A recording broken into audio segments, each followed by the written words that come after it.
用電動牙刷好唔好啊？以前我讀書嘅時候咧，牙周病科嘅教授咧就唔俾我哋教病人咧係用電動牙刷嘅，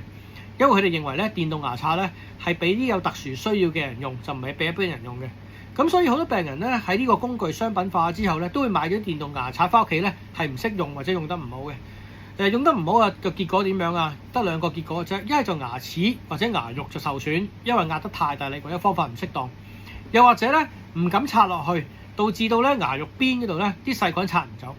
咁所以咧一個工具嚟講用得好唔好咧，其實取決於你嘅態度同埋方法同埋時間嘅。